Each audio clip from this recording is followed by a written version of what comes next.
আচ্ছা, এই লেকচারটাতে আমি জাস্ট সংক্ষেপে মডার্ন ফিজিক্সের কয়েকটা প্রবলেম সলিউশন দেখবো। সবগুলো না, খুবই অল্প কয়েকটা।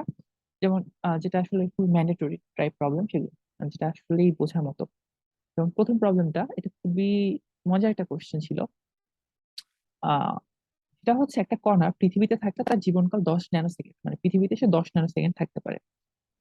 এখন তাকে আমি কি করলাম, পৃথিবী থেকে মাপতেছি সবকিছু। এই পুরা মেজারমেন্ট হবে পৃথিবী থেকে, এটা মাথায় রাখো। তুমি এখানে সমস্ত পরিমাপ হবে পৃথিবী থেকে। যদি পরিমাপের কোনো কথা না বলে তাহলে পরিমাপ হবে পৃথিবী থেকে। পরিমাপ পৃথিবী থেকে করতে হয়। ওকে, তো পৃথিবী থেকে ধরো হচ্ছে ও 10 সেকেন্ড মাপবা। তাহলে মানে ওর কাছে 10 সেকেন্ড, কণাটা 10 সেকেন্ড পর রকেটে মারা যাবে। রকেটের কাছে কণাটা 10 সেকেন্ড বেঁচে থাকবে, 10 ন্যানো সেকেন্ড বেঁচে থাকবে। পৃথিবী থেকে তুমি যদি ওই 10 সেকেন্ডকে মাপতে যাও, পৃথিবী থেকে সেটা হবে 20 সেকেন্ড, 20 ন্যানো সেকেন্ড। ওকে, মানে দ্বিগুণ আর কি। দেখো জীবনকাল বলছে 20 ন্যানো সেকেন্ড। মানে পৃথিবী থেকে মনে হবে না কণাটা তো 20 ন্যানো সেকেন্ড ধরে মহাকাশে আছে, বাট মহাকাশে ওর কাছে মনে হবে কণাটার কাছে যে না, আমি তো 10 সেকেন্ড ধরেই আছি আর কি। তো ও আলটিমেটলি 20 ন্যানো সেকেন্ড থাকবে। এখন এর বেগটা কত হবে এটা আমি জানি, 3/2 × c। এই বেগে তাহলে যাইতে হবে। যদি তার 10 সেকেন্ডটাকে 20 সেকেন্ড বানাইতে হয় তাহলে তাকে এই বেগে পাঠাইতে হবে। ভালো কথা। এক কথা হচ্ছে সে কতটুকু দূরত্ব অতিক্রম করবে। দূরত্ব s = v t। ভি এর মান কত? ভি এর মান হচ্ছে √3/2c। টি এর মান কত? কত ন্যানো সেকেন্ড? পৃথিবী থেকে মনে হবে 20 ন্যানো সেকেন্ড, তাহলে 20 ন্যানো সেকেন্ড 10⁻⁹ এটা এটা হচ্ছে অ্যান্সার এই প্রবলেমটার জন্য। ল্যাবরেটরিতে কাঠামোতে কত অতিক্রান্ত দূরত্ব হবে? সিম্পল। পরেরটাতে দেখি। এত বেগে গতিশীল ইলেকট্রনের ভরবেগ কত? বুঝতেই পারতেছো ভরবেগ কত, তাহলে ভরটা তো চেঞ্জ হবে, বেগটা তো ঠিকই থাকবে। সো ভরটা বের করে বেগটা গুণ করে দিবা। ওই ফোটনের তরঙ্গ দৈর্ঘ্য কত? আচ্ছা, আর তরঙ্গ দৈর্ঘ্যের জন্য যে ফর্মুলাটা সেটা আমি হালকা বলে দিই। ইকুয়াল টু এই c/ল্যামডা। এখানে এই ল্যামডার মানটা জিজ্ঞাসা করছে প্রশ্নে, এর মান দেওয়া ছিল, এইচ ও কনস্ট্যান্ট, সি ও কনস্ট্যান্ট। সো এই প্রবলেমটা আসলে ওভাবে সলভ করে। এইটা একটা প্রশ্ন। একটা আলোর উৎস, একটা আলো উৎস দর্শকের দিকে এত বেগে গতিশীল। একটা আলো ধরো তোমার দিকে এত বেগে ছুড়ে মারা হয়েছে। আলোর উৎস, আলোটা না কিন্তু। ভালো করে প্রশ্নটা বলছে, প্রশ্নটা অনেক মজার। এখানে বলছে আলোর উৎস, মানে ধরো সূর্যকে তোমার দিকে এত বেগে ছুড়ে মারা হয়েছে। এখন ওই উৎসটা ধরো এই পাশে আসতেছে, সূর্য বা কিছু একটা তোমার দিকে এত বেগে গতিশীল, 3/4 বেগে। সে গতিশীল শুধু না, সে কিন্তু উৎস যেহেতু আলো, সে আলোটাকেও ছুড়ে মানে এই পাশে পাস করতেছে। এখন তুমি এখান থেকে আলোটাকে কতটুকু হচ্ছে বেগে দেখবা, কত বেগে আসতেছে। উৎস আসুক, উৎস 3/4-এ আসুক, আমার কোনো আপত্তি নেই। আলো কত বেগে আসছে এটা প্রশ্ন। আলো অবশ্যই অবশ্যই সি বেগে আসবে, আলোর বেগ সি ছাড়া কখনো সম্ভব না। অ্যান্সার আলোর বেগ সি। মজার কোশ্চেন, ট্রিকি। আলোর উৎস ঠিকই যে বেগে আসে আসুক, ধরো একটা বস্তু আলো নিঃসরণ করতেছে, তাকে একটা বেগে ছুড়ে মারছে, তো সে আসুক। বাট সে তো আলোটা নিঃসরণ করতেছে না। ওর বেগ যদি শূন্যও থাকে তবু আলোর বেগ সি। ওর বেগ যদি c/4-ও থাকে তবু আলোর বেগ সি। ওর বেগ যদি সি এর সমান থাকে তবুও আলোর বেগ সি। ডাজেন্ট ম্যাটার বস্তুটা কোন বেগে আসতেছে বা যাচ্ছে, আলোর বেগ অলওয়েজ সি। দেন দেখো এখানে প্রশ্নটাতে কোন গতিতে ধাবমান হলে অর্ধেক হয়ে যাবে, √3/2, এটা তো জানোই। তারপরে এই প্রশ্নগুলোর মধ্যে এই যে এটা দেখতে পারো, গতিশক্তি ইলেকট্রন ভর কত? 1 মেগা ইলেকট্রোভোল্ট। এটা দেখতে পারি আমরা টুক করে। 1.6 মেগা ইলেকট্রোভোল্ট ইলেকট্রনের ভর নির্ণয় করো। ইলেকট্রনের ভরের জন্য এখানে ই এর মান দেয়া আছে, এত গতিশক্তি দেয়া আছে। অ্যাকচুয়ালি এত গতিশক্তির জন্য আমরা জানি m - m0 স্কোয়ার। এখানে এটা দেয়া আছে 1.6 মেগা ইলেকট্রোভোল্ট, মানে হচ্ছে 1.6 মেগা যেহেতু বলছে তাহলে 10⁻⁶ দিয়ে গুণ করবো। আর ইলেকট্রোভোল্টের জন্য জুলে যাইতে হলে এত ইন্টু 10⁻⁻90 এত জুল। এটা হচ্ছে ডাব্লুর মান বা ই এর মান।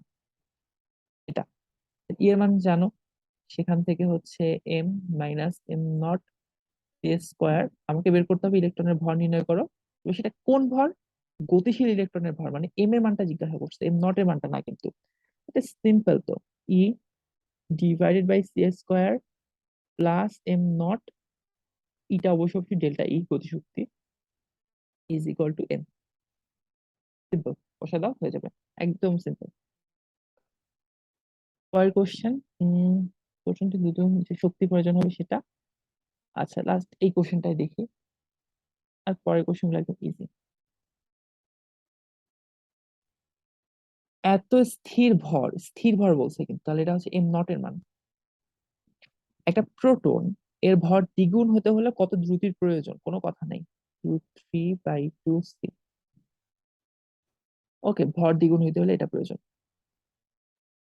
প্রোটনটা উক্ত গতির দ্রুতি অর্জন করতে যে শক্তির প্রয়োজন হবে, শক্তি বলতে গতিশক্তি, এটা হচ্ছে m - m0 c²।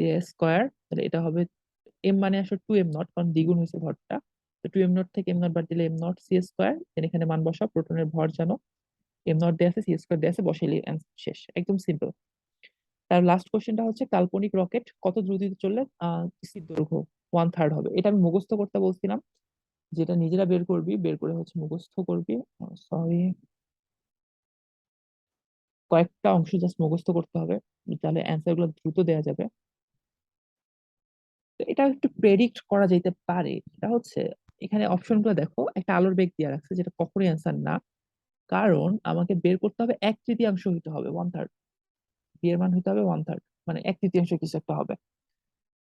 তারপরে বলছে কি যে হচ্ছে, আমরা জানি যে অর্ধেক হয় কখন, √3/2c যখন থাকে তখন অর্ধেক হয়। √3/2c সেটা হচ্ছে তোমার কত, 0.866c এরকম। তাহলে এটাকে আলোর বেগ দিয়ে গুণ করলে কত আসে? আলোর বেগ দিয়ে গুণ করলে কত আসবে, আচ্ছা দেখি তাহলে। √3/2 ইন্টু 3 × 10⁸, মানে আমি দেখতে চাচ্ছি অর্ধেকের জন্য কত হয়, আমি অ্যান্সারটা প্রেডিক্ট করতে পারি কিনা অপশন থেকে।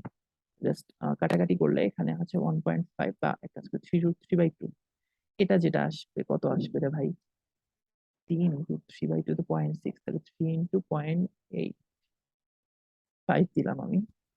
তাহলে কত হবে, 2 এর থেকে বেশি কিছু একটা, প্রেডিক্ট করার কাছাকাছি না। এটা হওয়ার হইতে পারে, এটা অ্যান্সার হইতে পারে, বাট আমরা তাহলে দেখে ফেলি, কেয়ার করার। 1/3 ইকুয়াল টু √1 - v²/c², এটা।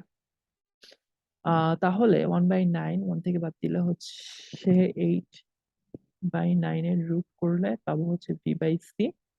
তাহলে উপরে আসবে 2√2, নিচে আসবে 3, ইকুয়াল টু ভি। এটা হচ্ছে 1/3 এর জন্য 2√2/3 vc। এটা একটু মুখস্থ করে রাখো, যদিও আমি ইয়াদ করলাম আর কি, দ্রুত বের করলাম। তো এইটা মান যেটা আসবে সেটা, এখন মান কত আসবে এটা একটু ক্যালকুলেশন করে দেখতেই হবে।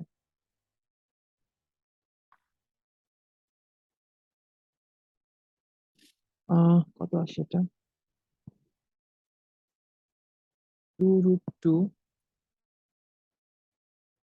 এটার মান আসে 2.8 ডিভাইডেড বাই 3, 0.94 এত বেশি কেন? ব্র্যাকেটে 2√2 ডিভাইডেড বাই 3, সিরিয়াসলি এত বেশি? এবার চেক করে নিই। 8 কে রুট করলে কত হবে, 4 হবে 2। আহ, ঠিকই তো আছে, √2, 9 থেকে বাদ দিলাম 8/9। এটাই হওয়ার কথা তো, কারণ ক্যালকুলেশনে কিছু একটা হইতেছে। এত ইন্টু হচ্ছে 9।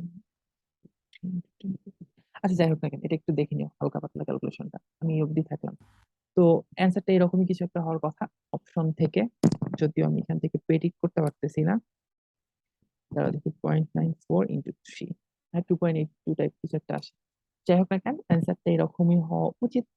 যদিও আচ্ছা, একদম ক্লিয়ারলি করি না তো, পেঁচা না পাই না, শর্টকাটার দরকার নেই, মিষ্টি গুলো। সেটা হইতেছে 1/3 কি হবে, স্থির দৈর্ঘ্য হবে। তাহলে L0 হচ্ছে বড়, এটা হবে 1/3 অফ L0, ছোটটা √1 - v²/c²। তাহলে এখানে আসবে হচ্ছে L0 এর কেটে যাবে, স্কোয়ার করলে হবে 1/9 ইকুয়াল টু 1 - v²/c²। তাহলে এখান থেকে 1/9 বাদ দিলে আসবে 9/8, এটাকে রুট করে সি দিলে হচ্ছে আসবে ভি। তাহলে এটা হচ্ছে ঠিকই তো আসছে আমার জিনিসটা। তাহলে নিচে রুট করলে আসবে 3, 8 কে রুট করলে হবে 2√2। হ্যাঁ এটা ঠিক আছে, আমি মোবাইলের ক্যালকুলেটরের কাজ করতে পারতেছি না, এটাই ভেজাল আর কিছু না। 2√2 ব্র্যাকেটে দিয়ে ডিভাইডেড বাই 3 দিলাম, 0.94। আচ্ছা এত বেশি, 1/3 হবে। আচ্ছা, চলমান দৈর্ঘ্য স্থির অবস্থার দৈর্ঘ্য 1/3 হবে, স্থির অবস্থার দৈর্ঘ্য 1/3 হয়েছে, ঠিকই আছে। আচ্ছা, তো বেগটা এরকমই হওয়ার কথা, যদিও তোমার হচ্ছে √3/2 এর মানটা একটু বেশি লাগতেছে আমার কাছে।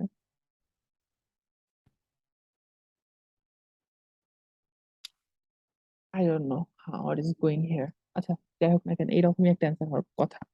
0.28 এটা হইতে পারে মোস্ট প্রবাবলি। ঠিক আছে, তো আজকে লেকচারটা এইটুকুই থাকতেছে। উম এখানে অ্যান্সারে আমার হয়তো কোনো একটা জায়গায় মিস্টেক হইতেছে ক্যালকুলেশনে, বাট ওভারঅল আইডিয়াটা ঠিকই আছে। সম্ভবত এটাই অ্যান্সার হবে। তো যাই হোক না কেন, লেকচারটা এইটুকুই থাকতেছে। নেক্সট ডে হচ্ছে আমরা কি করব, আমরা হচ্ছে মডার্ন ফিজিক্সের বাদ বাকি যতটুকু পার্ট আছে সেটা রেকর্ডেড কভার করবো। ওকে, সবাই ভালো থাকো।